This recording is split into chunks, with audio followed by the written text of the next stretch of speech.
Welcome to Drive the Daf, clear, structured explanation of the daily daf in 20 minutes. You can even follow in the car. Beitzah Daf contains one Mishnah near the end of the daf.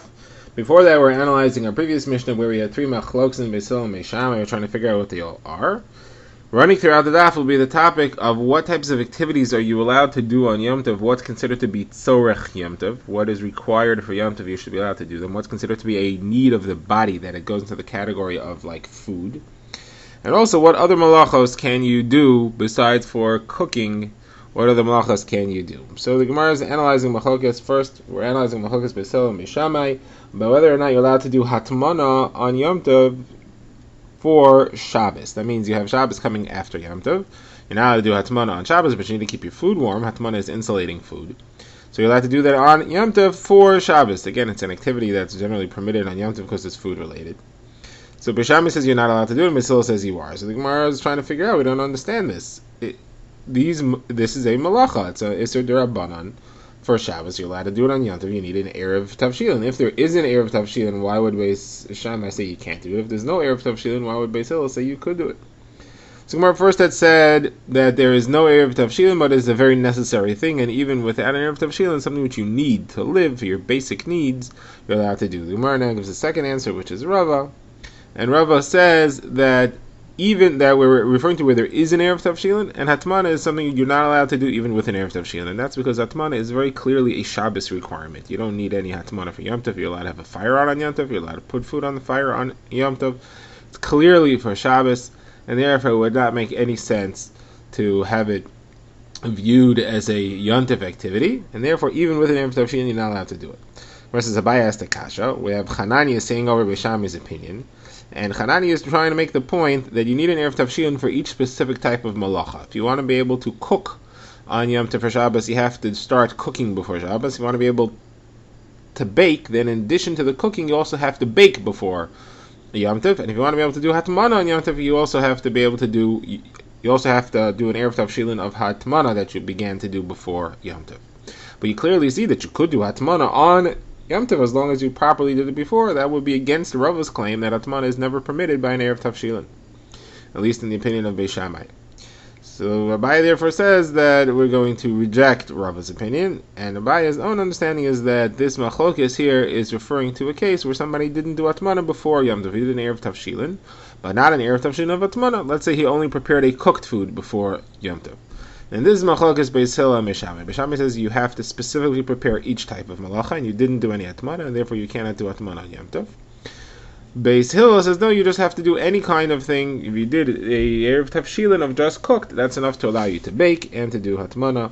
You don't have any other issues. Okay, now the Gemara analyzes the next machlokes in the Mishnah, which is, are you allowed to straighten out a candlestick? So the Gemara says, what's wrong with straightening a candlestick? The Gemara is assuming it just means that your candlestick fell over and you're straightening it out.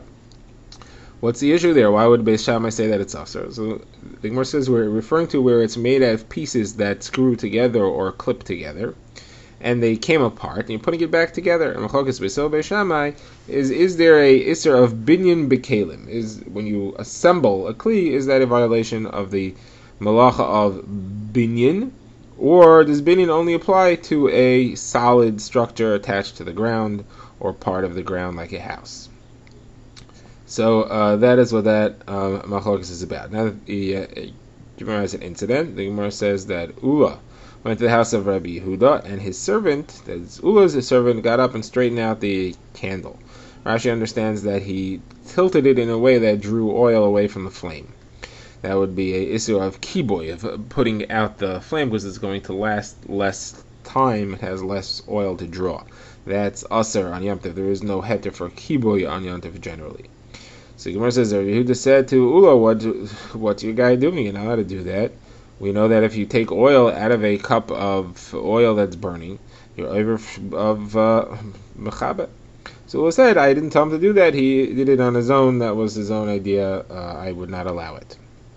Now, kanba, which is trimming a wick in order to create ash, the Gemara notes that Rav says that is permitted. According to different Yerses, it's not Rav, it's Rabbi Yehuda who said it.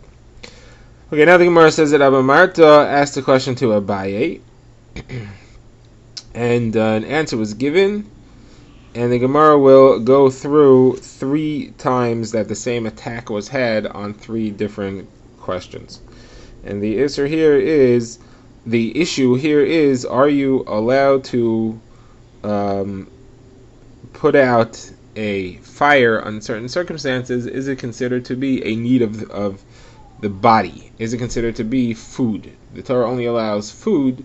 Question is, are other bodily needs also considered to be litzorech, so that should be allowed? So what was the first one? So Abba Bar Marta asked Abaye, are you allowed to put out a candle on Shabbos if somebody wants to be together with his wife? You're not allowed to do that if there's a candle burning. You're allowed to put the candle out for that. It's an Isser Kiboy, but is that considered to be Ochel Nefesh? Is that considered to be like eating, that it is a need of the body?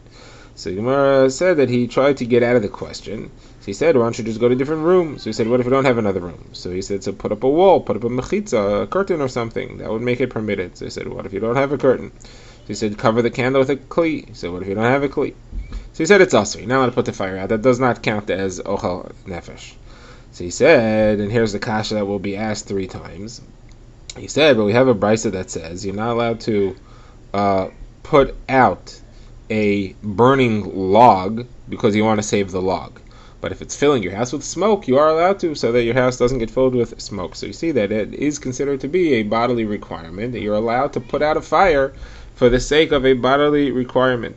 And the answer is that that's a machlokas Rabbi Yehuda and the Rabbanan. Rabbi Yehuda is the one who says you're allowed to do that, and the Rabbanan hold you are not allowed to do that. Okay, similar exchange was a question that Abaye asked Rabbah. Are you allowed to put out a fire on Yom Tov if something's on fire? There's a fire, a house is on fire. So he said that if it's a situation where it is a sakonis nefasha, somebody could get killed by the fire or by the smoke, there's definitely no problem that you're allowed to put out even on Shabbos. The question is, where all it's going to happen is that there'll be a monetary loss, but there's definitely no danger to anybody, no possibility of danger to anyone. Are you allowed to put that out in order to save your money? Is that considered to be a bodily need? He said no, and the same question was asked from the burning log. Were you allowed to do it to save your house from being smoked up? You should be allowed to put out the fire also, let it also smoke up your house. And again, the answer was that's Machlokes Rabbi Yehuda and the Rabbanan, and we're going in the Rabbanan's opinion, and that log halacha was said by Rabbi Yehuda.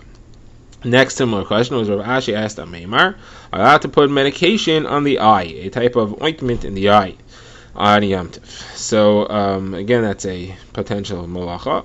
Now, if you need to treat your eye because of a potentially dangerous condition, such as the beginning of a condition of when the eye is expelling a lot of mucus, or there's a hole of some sort, or it's filled with blood, or it's inflamed, any of these things in the beginning, they could be dangerous. You're allowed to treat it even on Shabbos. So you don't have to be no shayla. My question is only where it's at the end of the illness, it's already mostly recovered.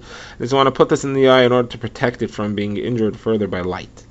And again, he said you're not allowed to, the question from the wood, and the same answer was given. Now, on the topic of putting ointment in the eye, the Gemara notes that a Meimar either put ointment in the eye, he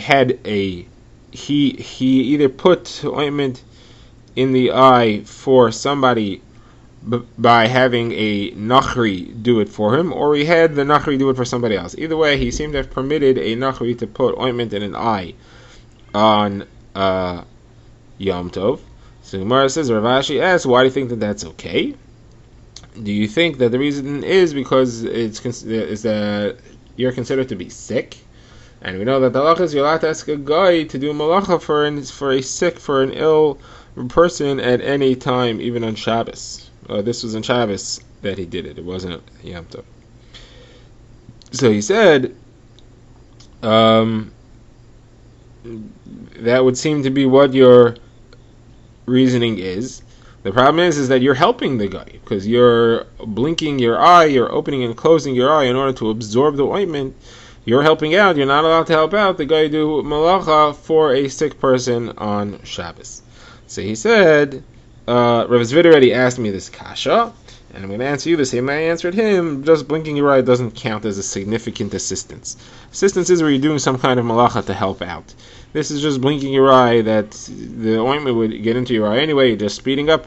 It was not considered to be significant helping in any way. Okay, so now the Gemara says, another halacha that a meimar allowed somebody to put eye ointment into an eye on Yom Tov Sheni of Rosh Hashanah, the second day of Rosh Hashanah. So Rav Ashi asked, why do you think you're allowed to do it on the second day of Rosh Hashanah? We have halacha of Rava that says that a dead person, you're allowed to take care of him through a guy on the second day of, on the first day of Yom Tov. And on Yom Tov Sheni, a Jew is allowed to take care of him, even on Rosh Hashanah. But that's not true about an egg. An egg which is born on the first day of Yom Tov, on the second day of Yom Tov is asur. It makes no difference if it's Rosh Hashanah or any other Yom Tov. So you should still have the same halacha here. It should be forbidden for you to put eye medication in the eye on the second day of Rosh Hashanah, just like any other day. So he said, I hold like the Nahardai. The Nahardai disagree with that, and they say that the second day of Rosh Hashanah is different.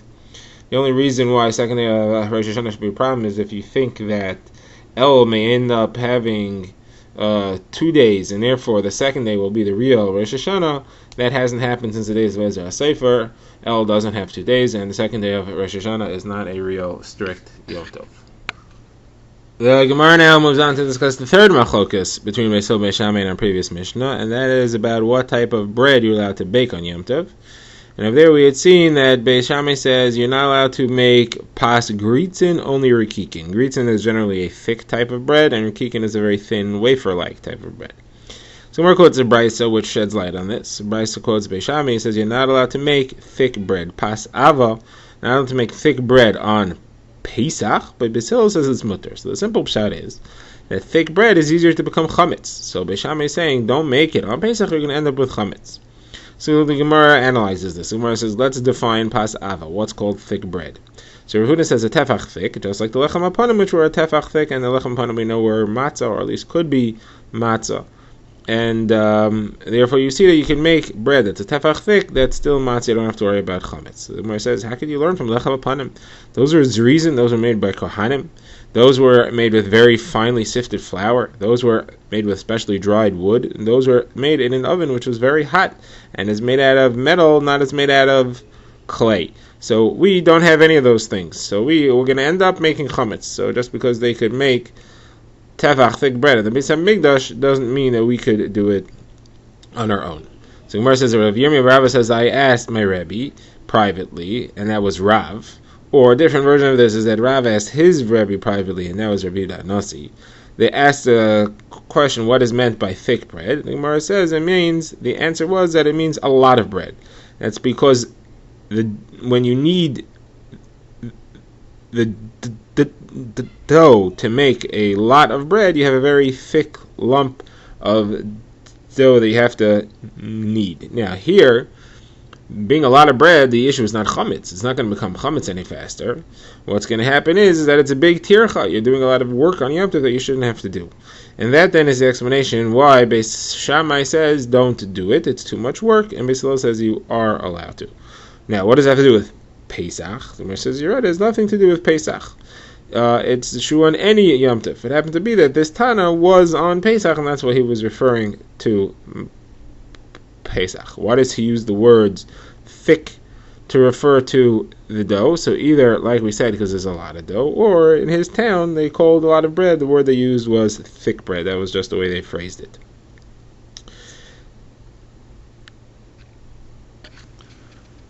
We now begin the Mishnah, and this quotes Rabban Gamliel, who's bringing 3 machloks in Beis Hillel and Beis Shammai, in which Rabban Gamliel ruled leniently. The Gemara will show that's not necessarily correctly quoted. So what are the 3 machloks in which Rabban Gamliel ruled leniently? So the first one is sweeping the floor on Yom Tov. Rabban Gamliel held, like Beis Hillel, you're allowed to sweep the floor. The second one is placing spices on coals in order to smoke things up with spices. Rashi explains that we're trying to create a good smell either in the room or in clothing. The Gemara goes through different options as to what this issue actually was, and the shaila behind it is that considered to be a bodily need for Yom Tov? According to one version, it's not really a bodily need at all because you're just giving good smell to clothing, not to the body. According to the other version, it's not considered to be something that everybody needs. It's only for very refined people, and maybe that doesn't count as a bodily need at all. And the third issue was, are you allowed to roast a goat, a gedi, a kid, or a lamb, and eat it on Pesach night, it looks very similar to the Korban Pesach, the roast in the same way that the Korban Pesach was performed. Is that something you should do as a zecher to the Korban Pesach, or is it going to confuse people who think you're actually bringing a korban outside the Beis Hamikdash, which is not allowed? So the Gemara begins. The Gemara first analyzes the machlokes about sweeping the floor.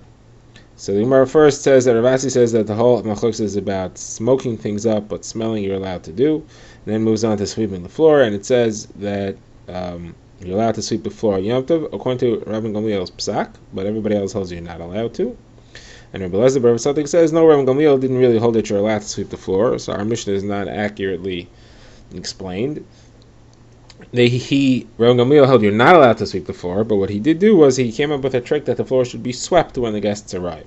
How's that? He would sweep it before Shabbos, before Yom Tov, and then he would spread sheets on it, and then those sheets would keep the floor swept underneath, and then when the guests came, they would take the sheets off and the floor would be swept. The Gemara says if he's doing that, he's allowed to do it even on Shabbos, not only on Yom Tov. Okay, the next thing was to have the smelling spices on the coals. And again, we said that you're allowed to, that it's also to do that, but Rabban Gamliel held that it's mutter. And again, Rabbi Elazar bar Sadik says, I went to his house many times, and he didn't hold that you're allowed to put spices on the coals. He had spices in coals in a kli, and he had that kli fully covered, or holes in the kli that he had stoppered up. When the guests came, he opened up the stoppers, and the already pre-wafted smell, which was locked in that kli, now was released into the room, and therefore you had a good scent in the room. But he never actually put them on the coals. And again, the Gemara says if that was the case, and you could do that even on Shabbos, not only on Yom Tov.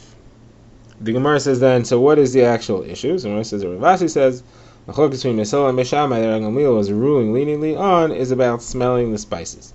But to actually burn spices to smoke up the room, that is definitely forbidden. Now, what about smoking fruits to put a good flavor into fruits with spices? So Gemara says, Rav says it's asr, and Shmuel says it's mutter. Rav Huna says it's asr because you end up putting out the coals. The coals get put out by the flames. So Gemara says, Rav Nachman said, why don't you just say that you're burning the spices? It's asr because of mavir, because of burning. They said first you put out the coals get dimmed, and then they burn through and they burn the spices. So you're doing both malachos, but the putting out is first, and that's why that's the one that I mentioned. Rabbi Yehuda says putting it on a coal is asr, but you're allowed to put it on a hot piece of clay, and that would be permitted.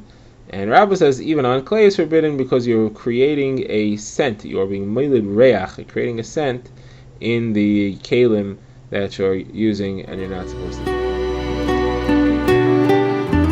Drive the Daf is a project of the Grand Woodlands Shul and is presented by Rabbi Yitzchak Landa. Find us on YouTube or subscribe to daily emails by emailing drivethedaf@gmail.com.